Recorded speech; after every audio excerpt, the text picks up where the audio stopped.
مردان د خیبر پښتونخوا دویم لوی ښار دی ولې د ډسټریکټ هډ کوارټر هسپتال مردان تعمیراتي کار 14 کاله تیرېدو باوجود نن هم نامکمل دی چې له وجې مردان په شمول خواوشازلو مریضان د سختو ستونزو سره مخ دي. په دې اړه د ډي ایچ کیو هسپتال مس ډاکټر جاوید اقبال سنو پښتونخوا ته صدارنګ ویلي دي.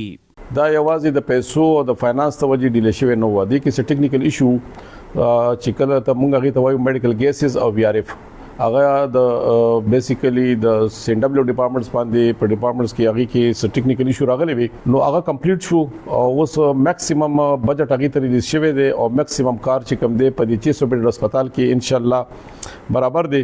اوس دغه ریوایز پی سی 1 چې کوم دی دوباره سبمټ شو. فلحال ټیکنیکل کار چې کوم دی هغه د کانټریکټر د اسکیلیشن او د لیګل لیټیګیشن د وجه سټاپ شو. دوباره کار سٹارټ دی. سکای برج کمپلیټ شو او ریسنټلی به موږ ته ایڈمنسټریشن بلاک جمعات او هغه سره چې کوم استلی دی به موږ ته هند اوور شي. د غرنګ د مردان پریس کلب سابقہ جنرال سیکرټری خزنزاده فضل حق په موجوده حکومت نیوکه کړي او ویلي دي د عوامي فلاح منصوبو کې سیاسي اختلاف ختمول پکار دي. پکار خدا د حکومت د چې دی د پولی فندډ منصوبه وا او د هغه فند چې نو د چرته لاړ هغه په نور منصوبو کې استعمال کړی شو.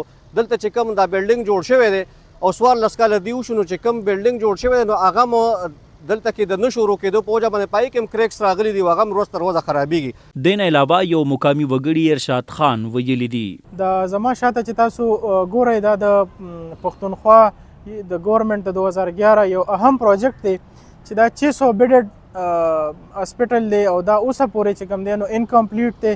بجای د دې چې د پښتونخوا ګورنمنت چې کوم لیډرشپ دی چې هغوی نوې پروجیکټونه سټارټ کړي اول دی هغه زاړه پروجیکټس سر ته ورسوي. ضلع مردان نه د تحریک انصاف 3 MNAs او 8 MPs منتخب شوي ولې بیا هم د تحریک انصاف حکومت ترقیاتي منصوبو کې مردان نظر انداز کوي او د صوبې دویم لوی ښار سره د میرې مور سلوک روان دی. زه اوسیدونکي غوښتنه کوي چې د صحت په څانګه کې د انقلابي بدلون دعوې کوونکي پی ټی آی حکومت دی کم از کم د عوامي فلاح دا منصوبه زر تر زره مکمل کړي. سنو پښتونخوا لپاره مردان نه ارشد علي خان.